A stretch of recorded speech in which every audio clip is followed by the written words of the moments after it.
இன்றைக்கி முட்டை புளிக்குழம்பு செய்ய போகிறோம். அதுக்கு வந்து கொஞ்சோண்டு புளியை வந்து தண்ணியில் ஊற வச்சுக்கலாம். அது ஊறட்டும். பேனில் கொஞ்சம் எண்ணெய் ஊற்றிக்கலாம்.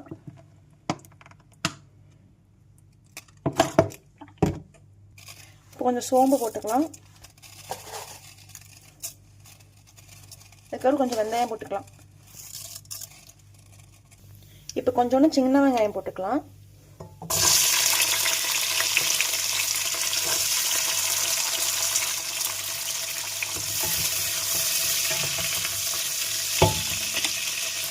இப்போ இது கொஞ்ச நேரம் வதங்கட்டும்.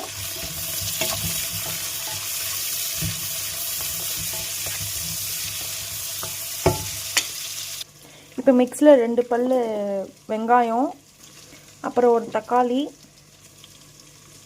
அப்புறம் ஒரு 3 பல் பூண்டு போட்டுக்கலாம். அப்புறம் 2 ஸ்பூன் மல்லித்தூள் போட்டுக்கலாம்.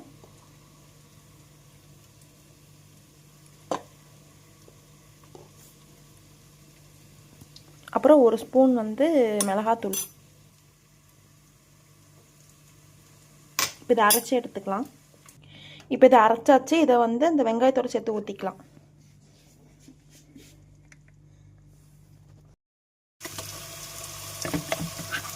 அரைச்சி தக்காளி, பூண்டு, வெங்காயத்தை ஊற்றிக்கலாம்.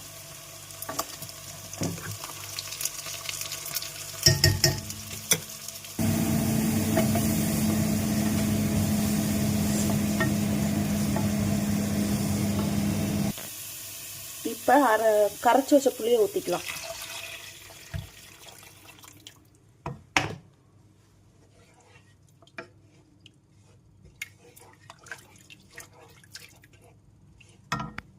இப்போ அது பக்கம் ஒரு பக்கம் கொதிக்கட்டும். நம்ம முட்டை ரெடி பண்ணிக்கலாம். இன்னும் கொஞ்சம் தண்ணி ஊற்றிக்கலாம். முட்டை போடுறதுனால முட்டையில் எல்லாம் இழுத்துரும்.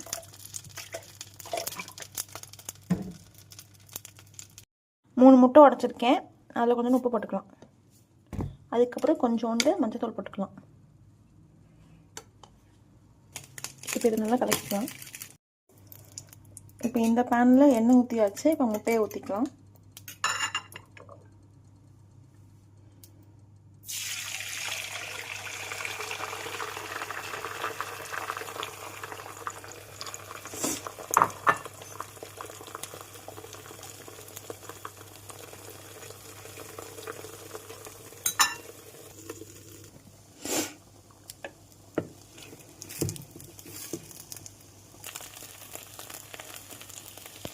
முட்டையை வந்து 4 வெட்டி வச்சுருக்கேன். இதை வந்து புளிக்குழம்புல போட்டுக்கலாம்.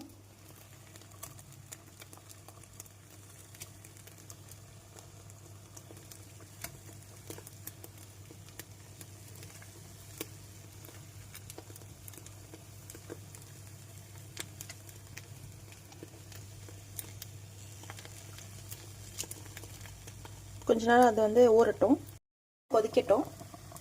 கொஞ்சம் உப்பு போட்டுக்கலாம்.